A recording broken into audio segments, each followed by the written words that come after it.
भंडारा गोंदिया जिला वासियों के लिए खुशखबर है। अब आपका मनपसंद channel BS crime India news अब आपके केबल नेटवर्क पर, जी हां, अपने केबल नेटवर्क के एशियन चैनल नंबर 13 पर उपलब्ध है। BS क्राइम इंडिया न्यूज पर खेल, राजनीति, क्राइम, साहित्य व अन्य खबरें प्रकाशित की जाती है। हमारे साथ जुड़ने के लिए तथा हमारे चैनल में खबरें, विज्ञापन आदि के लिए संपर्क करें 8669151757 पर।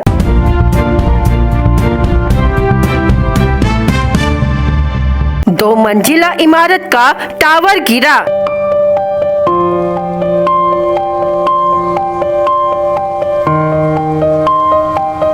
एक मजदूर मलबे में दबने से हुई मौत।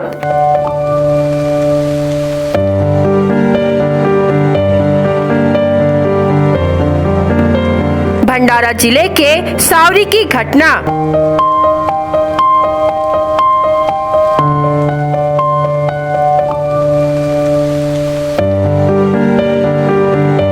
परिसर में मचा हड़कंप।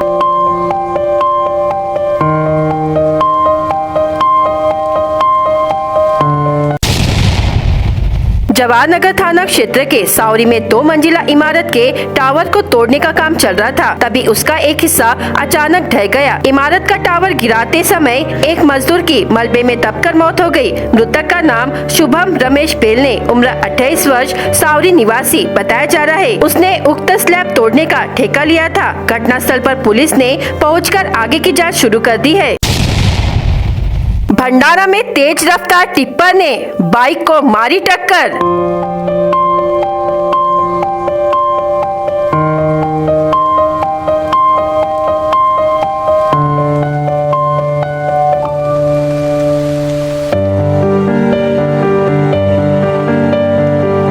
एक महिला की घटनास्थल पर मौत।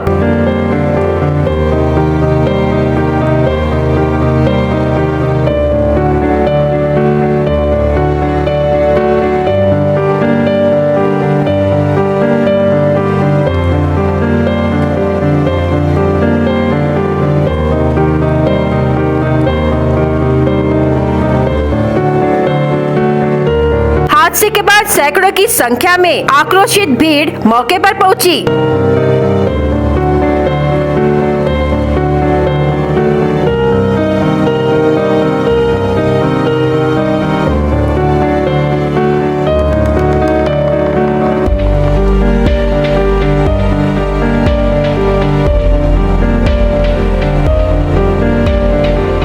पुलिस की सतर्कता से आगे अनहोनी टल गई।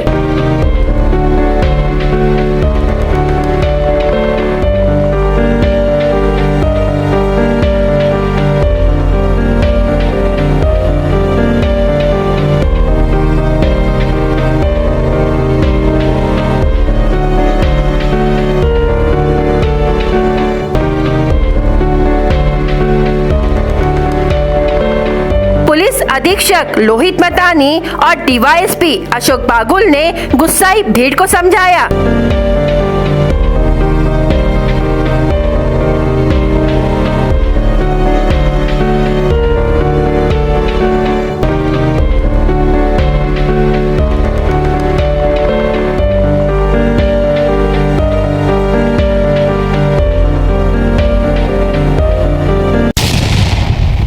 दोपहिया वाहन पर जा रहे भाई बहन को तेज रफ्तार टिप्पर ने टक्कर मार दी। अफसाना शेख उम्र 35 वर्ष की मौके पर ही मौत हो गई, जबकि उसके भाई कलीम शेख उम्र 40 वर्ष के पैर में गंभीर चोटें आई। हादसे के बाद सैकड़ों की संख्या में आक्रोशित भीड़ मौके पर पहुंच गई, लेकिन भंडारा पुलिस की सतर्कता से बड़ी अनहोनी टल गई। टिप्पर गिट्टी लेकर तुमसर जा रहा था। मिली जानकारी के अनुसार बहन अफसाना और भाई कलीम भंडारा के राजीव गांधी चौक से दोपहिया वाहन पर अस्पताल से घर जा रहे थे। इसी दौरान चौक के मोड़ पर टिप्पर ने दोपहिया वाहन को उड़ा दिया।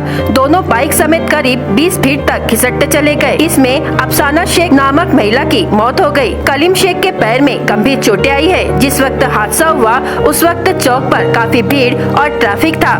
जैसे ही वहां से गुजर रही पुलिस की गाड़ी की नजर इस घटना पर पड़ी तो उन्होंने तुरंत दोनों को अपनी गाड़ी से एक निजी अस्पताल पहुंचाया। वहां डॉक्टरों ने अफसाना को मृत घोषित कर दिया। उधर दुर्घटना के बाद भागने का प्रयास कर रहे टिप्पर चालक की भीड़ ने पिटाई कर दी और वह दौड़कर पास के पुलिस स्टेशन पहुंचा। चालक का नाम पता नहीं चल सका है। इस दुर्घटना की खबर फैलते ही सैकड़ों की संख्या में भीड़ चौक पर पहुंच गई। टिप्पर पर पथराव करने का भी प्रयास किया गया, लेकिन पुलिस तुरंत पहुंची और भीड़ को काबू में किया। इस दौरान मौके पर पुलिस अधीक्षक लोहित मतानी, DYSP अशोक बागुल घटना स्थल पर पहुंच गुस्साई भीड़ को समझाया। अतिरिक्त पुलिस बल बुलाकर टिप्पर थाने में जमा कर दिया गया।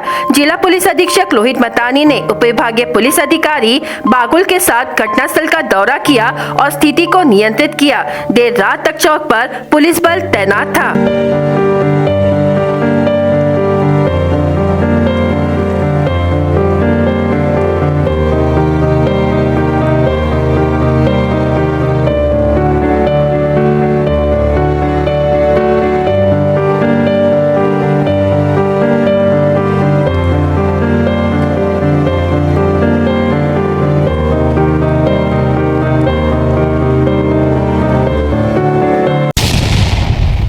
प्रभु श्री राम प्राण प्रतिष्ठा उत्सव के अवसर पर श्री राम जन्मोत्सव समिति, शिवसेना तथा श्री राम शोभा यात्रा समिति द्वारा विविध कार्यक्रमों का आयोजन किए जाने वाला है। इस विषय को लेकर विश्राम भवन भंडारा में पत्रकार परिषद का आयोजन किया गया था। शिवसेना युवा सेना के जिला प्रमुख जैकी रावलानी ने पत्र परिषद में इसकी जानकारी दी।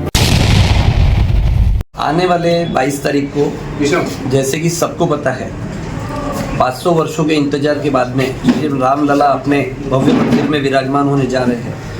उस खुशी में सारा भारत देश खुशी मना रहा है, एक उत्सव मना रहा है।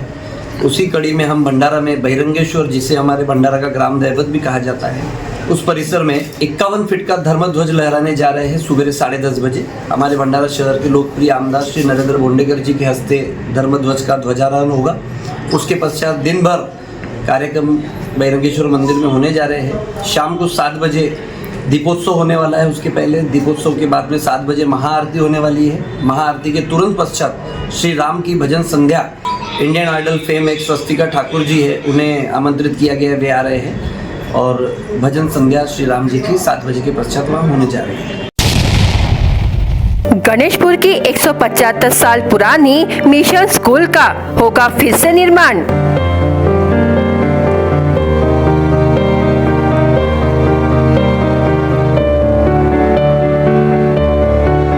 United church of northern India trust association ने पत्र परिषद में दी जानकारी।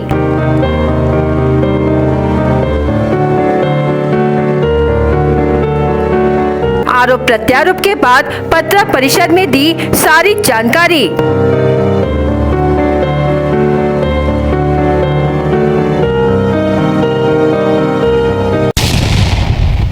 भंडारा जिले के ग्राम गणेशपुर में गट क्रमांक 127/123 इस जगह को लेकर वाद निर्माण हुआ था। प्रिंट और इलेक्ट्रॉनिक मीडिया में इस जगह को लेकर अनेकों प्रतिक्रिया छापी गई थी, जिसके बाद SDM भंडारा में शिकायत भी दर्ज कराई गई थी कि यह मिशन स्कूल का ग्राउंड बच्चों के खेलने के लिए है और यह गणेशपुर ग्राम पंचायत हद में आता है। इस पे किए जाने वाले बांधकाम और जगह को बेचने के लिए विरोध किया गया था, लेकिन आज 20 जनवरी 2024 को United church of northern India trust association की ओर से संजय सिंह ने पत्रकार परिषद ली, जिसमें गणेशपुर गट क्रमांक 127 की जगह पर लगाए गए आरोपों को खारिज किया गया। 30/4/2023 और 13/11/2023 को धर्मदाय आयुक्त के आदेश पत्रकारों को दिए गए। साथ ही कोर्ट विद्यमान अपर जिलाधिकारी के भी आदेश, महाराष्ट्र शासन परिपत्र और नगर रचनाकार इनके पत्र की पूरी जानकारी पत्र परिषद में दी गई। 175 वर्ष पुरानी स्कूल का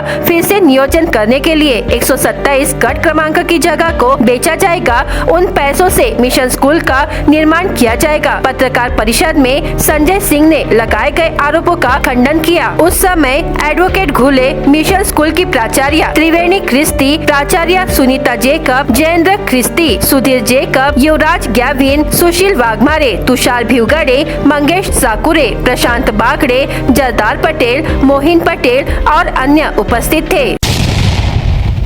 मेरा नाम संजय सिंह है और मैं मैनेजिंग डायरेक्टर हूँ UCNITA का, जिस ट्रस्ट की ये जमीन है। ये जो ट्रस्ट है ये एजुकेशनल इंस्टीट्यूशंस और सोशल वर्क के लिए रजिस्टर किया गया है कंपनीज एक्ट में, और रजिस्ट्रेशन इसका बीपीटी एक्ट जो चैरिटी कमिश्नर है उसमें भी हम लोग रजिस्टर्ड हैं। सवाल ये हो रहा था कि यहाँ जो पुराने स्कूल थे मराठी मीडियम के, और आप जानते हैं अच्छी तरह की आज की तारीख में जो एडेड स्कूल है मराठी, उनको चलाना बहुत मुश्किल है, क्योंकि फीस ये वो, भले वो 3 टीचर्स 4 टीचर्स की सैलरी आती होगी, लेकिन यहाँ तक कि अगर कांच बदलना हो तो उसके भी फंड्स लेना बहुत मुश्किल है, और फीस आप जानते हैं हम लोग ले नहीं सकते।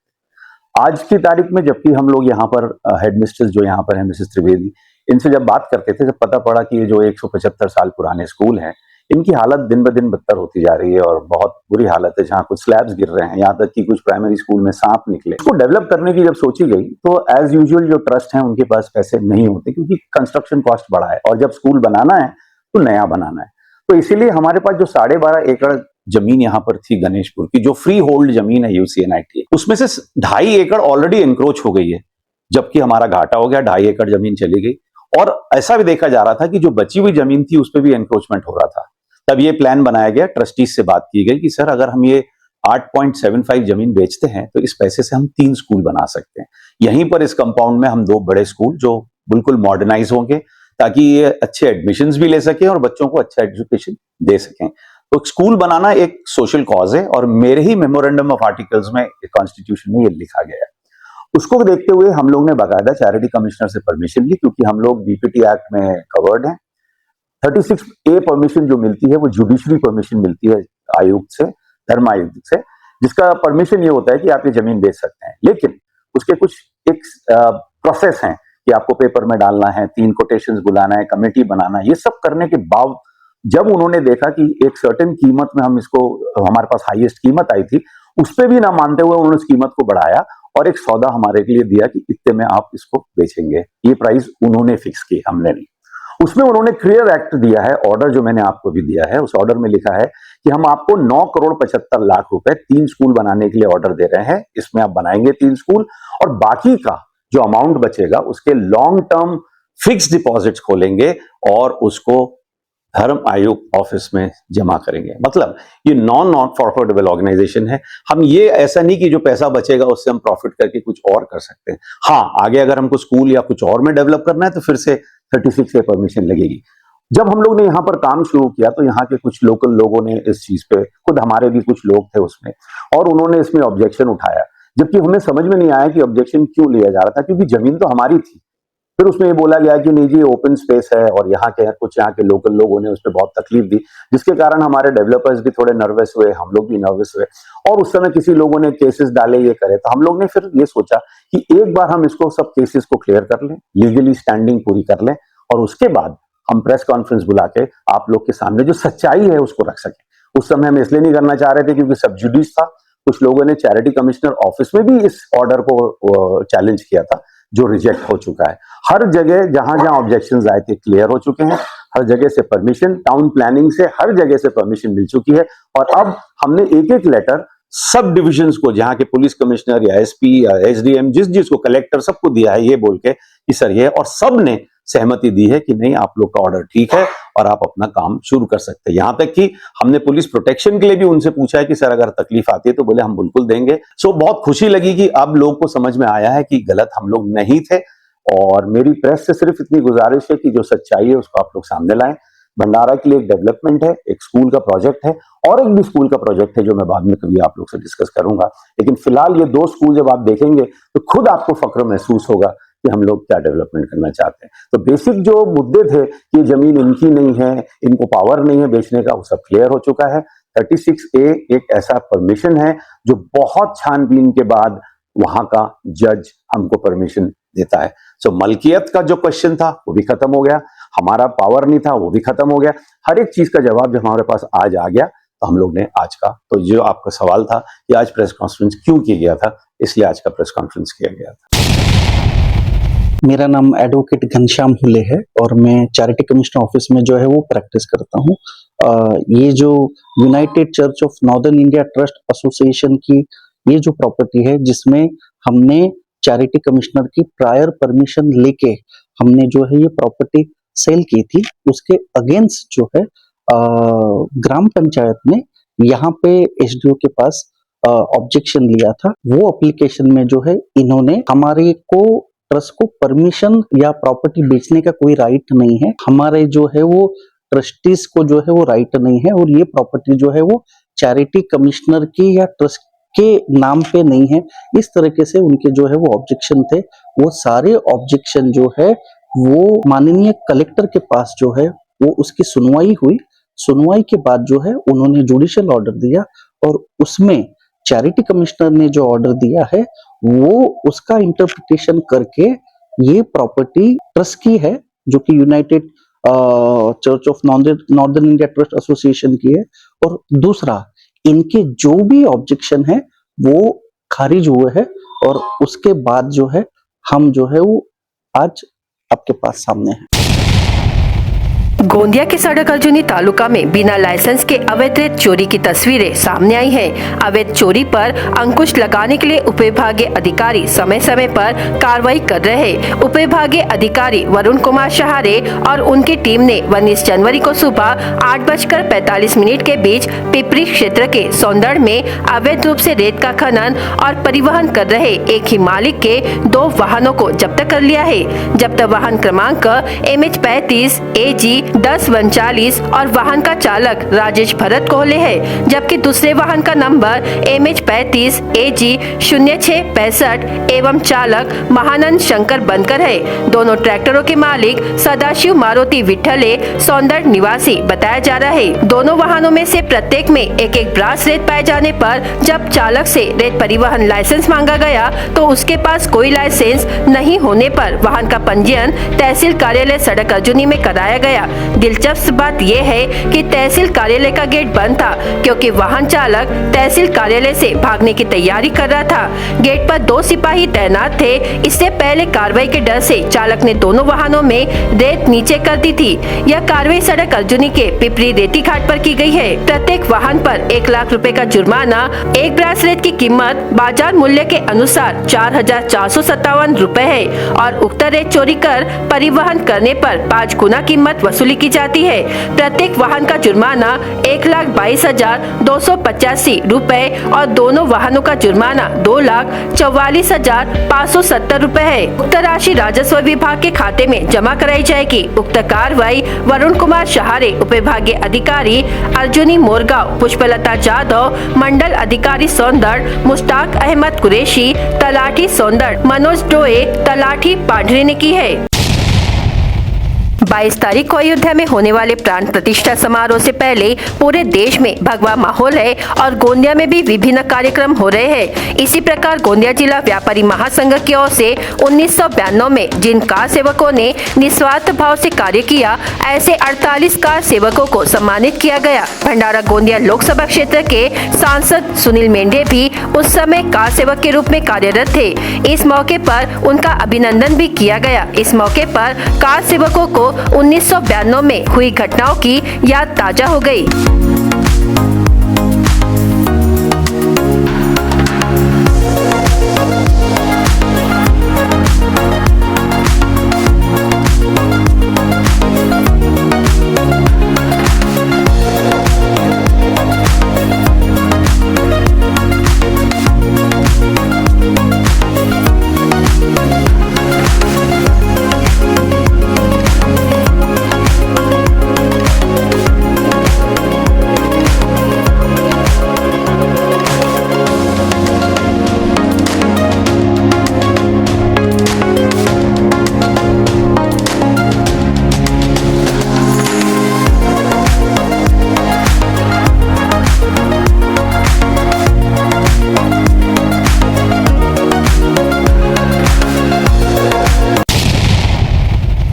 नाही, मराठा आंदोलन हे फार जुनं आंदोलन आहे आणि आमचं सरकार सुद्धा त्याच्याबद्दल पॉझिटिव्ह आहे आणि आम्हाला प्रामाणिकपणे आरक्षण द्यायचं आहे।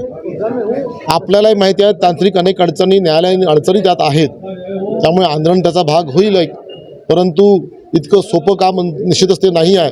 असं असतं तर आतापर्यंत अनेक मराठी मुख्यमंत्र्यांनी ते केव्हाच करून टाकलं असतं। त्यामुळे ते सगळं जटिल प्रश्न आम्ही सोडवण्याच्या दृष्टीने प्रामाणिक आहोत, पॉझिटिव्ह आहोत, एवढंच यापासून सांगतो। मागणी करायचा विषयच नाही, भाजपाचीच ही जागा आहे आणि मी स्वतः त्यात दावेदार राहणारच, कारण की मी 5 वर्ष म्हणून या लोकसभेचा प्रतिनिधी म्हणून मी काम केलेलं आहे त्यामुळे मागणी करायचा आणि दावा करण्याचा प्रश्नच उद्भवत नाही. आणि रांगेमध्ये माझं नाव असायचं कारण नाही. रांगेमध्ये सगळ्यात प्रथम नाव माझं असायला पाहिजे. आणि मला असं वाटतं की मी जे काही आत्तापर्यंत केलेलं आहे 5 वर्षाच्या आसपास काळामध्ये आणि जे शक्य होईल ते लोकांसाठी, या माझ्या लोकसभेतील लोकांसाठी मी तुम्हाला आठवत असेल तर कोविडच्या काळ असो त्यावेळेसुद्धा मी ग्राउंडवरती जमिनीवरती राहून जे शक्य असेल ते करण्याचा प्रयत्न केला. तेव्हापासून सतत मी माझ्या परीने मी या भागातील लोकांची सेवा करत आलो आणि मला विश्वास आहे परत एकदा माझ्या लोकसभेतील लोक मला निश्चितपणे परत एकदा लोकसभेत पाठवतील हा विश्वास मला निश्चितपणे आहे. निश्चितच आपल्या सर्वांना कल्पना आहे आज तर संपूर्ण देश, आपला देशच नव्हे संपूर्ण जग राममय होण्याच्या दिशेने निघालेला आहे. आणि 22 तारखेला जो समारोह होतो आहे पुनर्प्राण प्रतिष्ठेचा त्याच्या संबंधी सगळ्या जगभर सगळ्यांची डोळे त्या दिशेने लागलेले आहेत. आणि मी स्वतः एक कारसेवक म्हणून, एक रामभक्त म्हणून विश्व हिंदू माध्यमातून या आंदोलनामध्ये मी सहभागी होतो. त्यामुळे मला स्वतःला असं वाटलं की आपण या दृष्टीने आपल्या गोंदिया भंडारा जिल्ह्यामध्ये एक रामरथ यात्रा या दृष्टीने काढावी आणि लोकांपर्यंत 22 तारखेचं निमंत्रण पोचवावं या उद्देशाने मी रामरथ यात्रा काढलेली आहे. आज गोंदियाला आलो असता इथे कारसेवकांचा सत्काराचा कार्यक्रम होता. मला इथं बोलावलं आणि त्यामुळे मलाही बरं वाटलं की माझे जे जुने सोबती कारसेवक आहेत त्यांना भेटण्याचा या दृष्टीने मला योग आला आणि एक सुंदर असा कार्यक्रम या ठिकाणी झाला. मी आपल्या माध्यमातून सर्व कारसेवकांना एकदा प्रणाम करतो. त्यातले काही आता ह्यात असतील, काही नसतील, परंतु सर्वांच्या त्या त्यागामुळे आणि त्यांच्यासोबतच अनेक वरिष्ठ आमचे नेते या आंदोलनामध्ये अनेकांनी आपली आहुती, अनेकांनी आपला वेळ, अनेकांनी आपलं श्रम या ठिकाणी खर्च घातलेला आहे.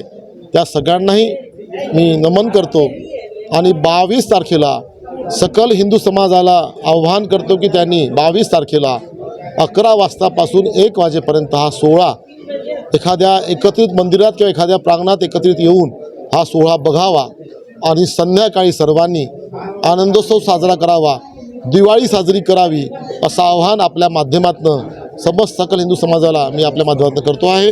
जय श्रीराम. गोंदिया जिला व्यापारी फेडरेशन ने आज 42 कार सेवकों का यहाँ पर सत्कार किया है और सभी कार सेवकों को सम्मान चिन्ह, शॉल और श्रीफल भेंटकर कार सेवा में उनके उल्लेखनीय योगदान के लिए हमने याद किया है.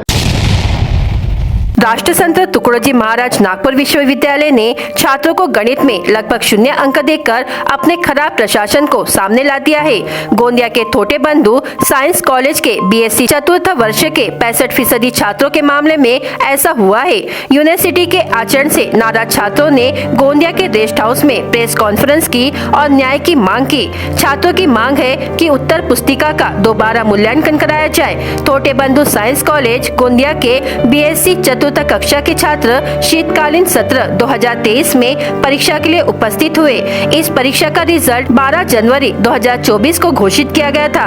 इस रिजल्ट में यह बात सामने आई है कि परीक्षा देने वाले 65% छात्रों को गणित विषय में 0 अंक और 30 से 35% छात्रों को 1 से 20 तक अंक मिले हैं. इसलिए मांग की गई है कि मामले की पूरी जांच कराकर छात्रों को न्याय दिलाया जाए.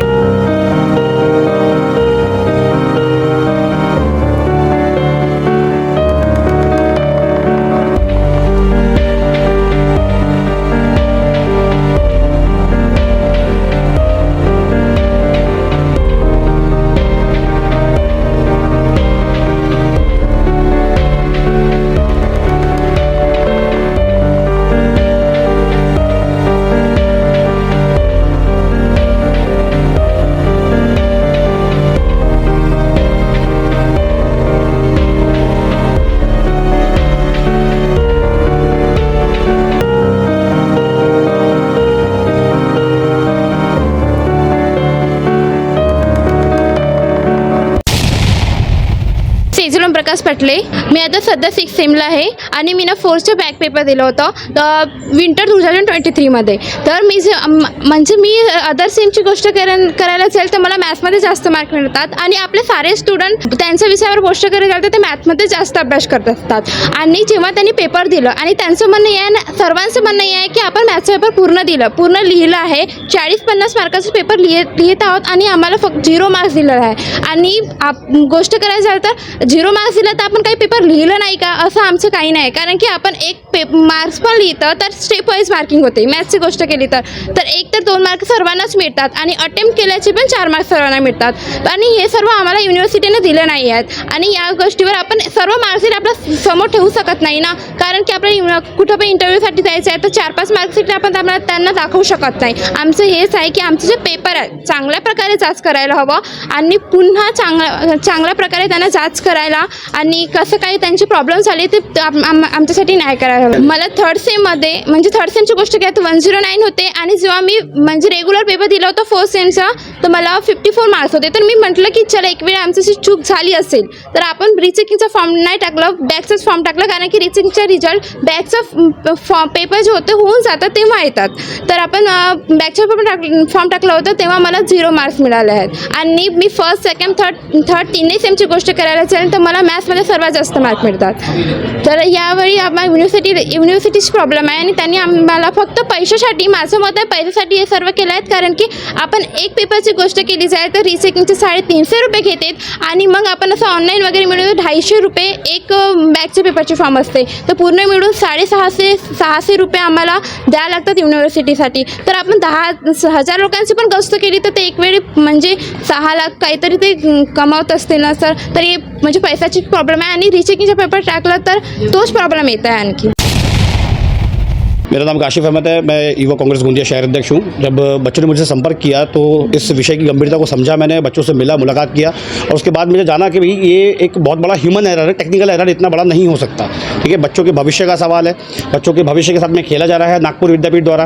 ठीक है, विद्यापीठ को इसके लिए अकाउंटेबल ठहराना बहुत ज़्यादा ज़रूरी है और मेरी इतनी ही मांग है विद्यापीठ से कि अगर उनकी गलती है तो अपनी अकाउंटेबिलिटी और पूरी जवाबदारी के साथ में इस पर वो कोई ना कोई एक्शन ले और बच्चों को उनकी भरी हुई फीस वो पूरा का पूरा निःशुल्क वापस करे. निःशुल्क उनका रिवैल्यूएशन होना चाहिए, उनका मूल्यांकन निःशुल्क होना चाहिए और जो भरी हुई फीस है जो कि अन्याय है, अननेसेसरी जो उन्होंने पैसा चार्ज किया है बच्चों पे, उसको वो वापस करें. इतनी ही मेरी मांग है. इसके बाद अगर नहीं होता, अगर यूनिवर्सिटी अपने गलत डिसीजन को वापस नहीं लेती है, जो बच्चों के भविष्य के साथ में वो खिलवाड़ कर रही है, तो इसके बाद में हम उग्र आंदोलन के रूप में इसको आगे बढ़ाएंगे और हो सकता है कि हम यूनिवर्सिटी को ताला भी लगाएंगे. माझं नाव मिताली रामटेके आहे. आम्ही धोटेबंधू विज्ञान महाविद्यालयाचे विद्यार्थी आहोत सगळे काही. आणि आमचा प्रॉब्लेम हा आहे की जो आमच्यासोबत हे लोकांनी युनिव्हर्सिटीनं आमच्यासोबत जे घात केलेला आहे ते आम्हाला आता असं वाटत आहे की आम्हाला यांच्यावर ॲक्शन घेतली पाहिजे. कारण आम्ही 3rd सेम 4th सेममध्ये आमच्या बॅक आलेला आहे. विषय आमचा मॅथ्स आहे. कोणते काही सब्जेक्ट्स आहेत पण खूप जास्त मोस्टली जे आहेत मॅथ्स सब्जेक्टमध्ये आम्हाला 0 मार्क्स केलेला आहे. आणि 250 लोकांनी एक्झाम दिलेली आहे आणि त्यापैकी 40 लोक असे 45 असे लोक आहेत ज्यांना पास केलं गेलं आहे.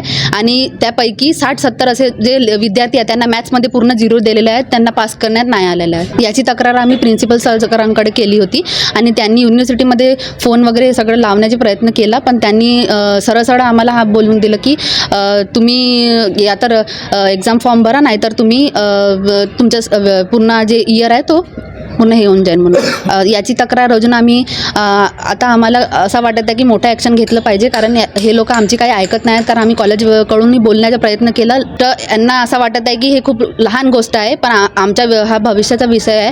आणि यांना असं वाटत आहे की ते एक्झाम तर आम्ही देणारच आहे सर, हे एक्झाम तर आम्ही पैसे भरले आम्ही एक्झाम देणारच आहे. एक्झाम यांना वाटते हे गोष्ट दबून जाणार आणि एक्झाम हे लोक देते हे शांत होऊन जाणार मुलं म्हणून. पण आम्ही शांत होणार नाही कारण आम्हाला आमचा न्याय पाहिजे सर. सर मेरा नाम है साकेत वीरेंद्र पांडे और मैं DB साइंस का स्टूडेंट हूँ और अभी मेरा फाइनल ईयर चल रहा है. और जो हमारा पेपर है जिसके ऊपर से जो विषय चल रहा है वो है 4th सेम का, जो कि अभी पेपर हुए हमारे बैक वाले जो पेपर हुए उसके बाद में जिस तरह जो स्टूडेंट को मार्क्स मिले हैं बहुत ही गलत है सर. 0 कोई मार्क्स नहीं किया जाता कभी भी, 0 कोई मार्क्स नहीं है. सबने अपने अपने इससे लिखे हैं सर, सबने मेहनत की है, सभी बच्चों ने मेहनत किया, जितने बच्चे खड़े सबने मेहनत की है सर. लेकिन ये जीरो मार्क्स क्या होते हैं, सबसे पहला मुद्दा उठता है। जीरो कोई मार्क्स नहीं आते सर, सबने अपनी मेहनत से लिखे हैं, जिन्होंने दिन रात पढ़ाई की है। और सबसे पहली बात तो सर ये जो फीस का जो है ना सर, सबसे बड़ा मुद्दा है, बहुत बड़ा मुद्दा है सर। ये फीस किस तरह हो सकता है सर, किसी की फाइनेंशियल प्रॉब्लम भी हो सकती है सर। ये सब चीज़ें बहुत ही ज़्यादा गलत है। हमने उनसे कांटेक्ट किए थे, हमारे प्रिंसिपल सर जो हमारे सर है उन्होंने कांटेक्ट किए, उन्होंने अपनी तरफ से पूरी जितनी हो सकती है हमारी हेल्प की है, लेकिन वो भी उस चीज़ में बहुत उनको नेगेटिव जो अपना सोल्यूशन है वो उनको मिला है। तब जाके हमको यहाँ पर जो सर लोग हैं हमारे, उनसे हमें कांटेक्ट करना पड़ा।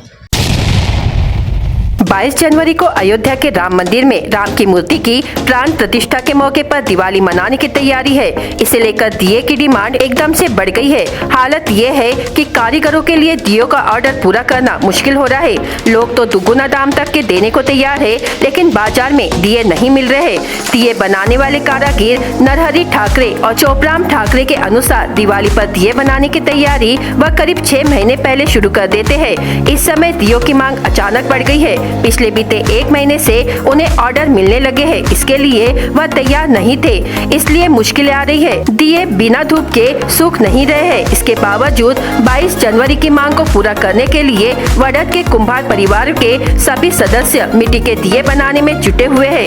कुंभकार मनोज वरवाड़े और सुत्तम वरवाड़े के अनुसार मिट्टी से सामान बनाने के लिए खेतों से मिट्टी आती है। इसमें काली और पीली मिट्टी शामिल है। अब मिट्टी की शॉर्टेज है। कुंभकार चतुरवालदे और राजेश वालदे ने बताया कि हर साल 3 से 4 हजार रुपए प्रति डाली मिट्टी मिलती है, वह भी महंगे दामों में मिल रही है। एक अन्य कुंभकार वासुदेव खोपरे और आत्माराम वालदे ने बताया कि दिवाली पर करीब 2-4 ट्रॉली मिट्टी के दिए बनाते हैं, लेकिन इस बार यदि 5 से 6 ट्रॉली मिट्टी मिल गई तो भी दिए कम पड़ जाएंगे। पोवारी ग्रामीण गैर कृषि सहकारी पत्र संस्था से गोरेगांव निवासी पद्माकर गौतम उम्र 35 वर्ष ने 1 लाख रुपए का कर्ज लिया था। वह चेक बैंक खाते में जमा किया गया, किंतु क्लियर नहीं हुआ। इसी बीच पत्र संस्था ने सत्र न्यायालय में यह मामला दायर किया था। न्यायालय ने पद्माकर गौतम को 1 साल के कारावास की सजा सुनाई और 1,25,676 रुपए देने का आदेश दिया। उक्त राशि अदा नहीं करने पर 3 माह कारावास की सजा सुनाई गई है। जानकारी के अनुसार पोवारी ग्रामीण गैर कृषि सहकारी संस्था गोरेगांव शिक्षित बेरोजगारों को रोजगार के अवसर प्रदान करने कर्ज वितरित कर रही है। पद्माकर गौतम ने संस्था के नियमानुसार 29 जुलाई 2013 को पत्र संस्था से 1 लाख रुपए का कर्ज लिया और चेक अपने नाम से जमा कर दिया। संस्था द्वारा निर्धारित किस्तें समय पर जमा नहीं की। अनदेखी करने पर पद्माकर गौतम द्वारा जमा किया हुआ चेक पत्र संस्था ने खाते में जमा कर दिया, लेकिन वह जमा नहीं हुआ। रामनगर थाने के तहत मुखर्जी वार्ड रामनगर निवासी फिरियादी अजित सिंह सुरेश सिंह ठाकुर उम्र 52 वर्ष परिवार के साथ इंजीनियर काम से झारखंड राज्य गए थे। इसी बीच अज्ञात व्यक्ति ने उनके घर से 1.5 लाख का माल चुरा लिया। शहर के रामनगर मुखर्जी वार्ड के अजित सिंह सुरेश सिंह ठाकुर उम्र 52 वर्ष पेशे से इंजीनियर है। अपने घर में ताला लगाकर काम के सिलसिले में झारखंड राज्य गए थे। इसी बीच जैसे ही वह घर आए तो देखा कि घर का दरवाजा खुला है। घर में जाने के बाद देखा कि घर में रखे लोहे की अलमारी का लॉकर टूटा हुआ है और अलमारी से आभूषण चोरी हो गए हैं। सोने की चेन, सोने का मंगलसूत्र का पेंडल, सोने की अंगूठिया, सोने की बालियां, सोने के कान के टॉप्स, सोने की स्टड, सोने की नाक की नथ, एक सोने की चेन व बिंदिया, एक पायल जोड़ी, एक चाबी पिन, एक चांदी की सुपारी, एक बिछिया व नगद 1500 रुपए, ऐसे कुल 1,40,220 रुपए का माल अज्ञात व्यक्ति ने चुरा लिया। फिरियादी की शिकायत पर रामनगर पुलिस ने मामला दर्ज किया है। बीएस क्राइम इंडिया न्यूज आपके सामने पेश कर रहा है भंडारा क्राइम वारदात। हर जुर्म से हम आपको कराएंगे अवगत।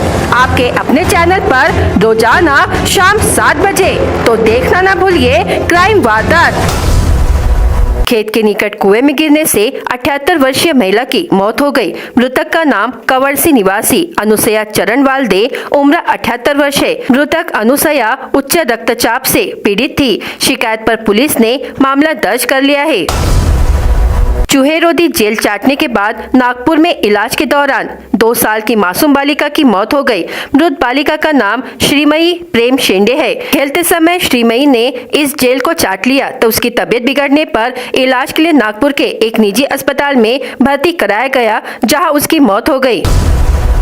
खेत परिसर से 10 सीमेंट खंभों पर लगा एल्यूमिनियम तार चोरी हो गया। विरली से पौना खेत परिसर से 33 केवी उच्च दाब लाइन के सीमेंट के खंभे फोड़कर 700 मीटर लंबे एल्यूमिनियम के तार चोरी कर लिए गए। शिकायत पर लाखांदूर पुलिस ने मामला दर्ज कर लिया है।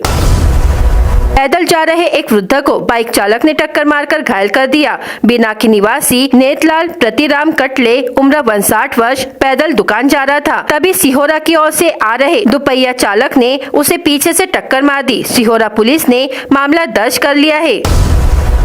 तिरोडा थाने के तहत विरसी निवासी फिरियादी विनोद अनंतराम रहंगडाले उम्र 37 वर्ष के खेत में लगे सौर ऊर्जा के 4 प्लेट अज्ञात व्यक्ति ने चुरा लिया। फिरियादी की शिकायत पर तिरोडा पुलिस ने मामला दर्ज किया है। जंगल से बीचों बीच से गई चांदा फोर्ट गोंदिया रेलवे लाइन पर ट्रेनों की चपेट में आकर वन्य प्राणियों की मौतें होने की घटनाओं के बीच शुक्रवार की रात एक नीलगाय ट्रेन के टक्कर से मृत्यु हो गई। वन विभाग की टीम ने मौके पर पहुंचकर पंचनामा कर नीलगाय के शव को पोस्टमार्टम कर उसे नष्ट किया गया। दिमागी बीमारी से तंग आकर युवक ने अपने घर में रस्सी से फांसी लगाकर खुदकुशी कर ली। मृतक का नाम भंडारा तहसील के ग्राम सिंगोरी निवासी लोमेश प्रदीप बोल से उम्र 30 वर्ष है। इसकी जानकारी कादा पुलिस को दी गई। पुलिस ने तुरंत घटनास्थल पहुंचकर शव का पंचनामा किया। भंडारा गोंदिया जिला वासियों के लिए खुशखबर है। अब आपका मनपसंद channel BS crime media news अब आपके केबल नेटवर्क पर, जी हाँ, अपने केबल नेटवर्क के एशियन चैनल नंबर 13 पर उपलब्ध है। BS क्राइम मीडिया न्यूज पर खेल, राजनीति, क्राइम, साहित्य व अन्य खबरें प्रकाशित की जाती है। हमारे साथ जुड़ने के लिए तथा हमारे चैनल में खबरें, विज्ञापन आदि के लिए संपर्क करें 8669151757 पर।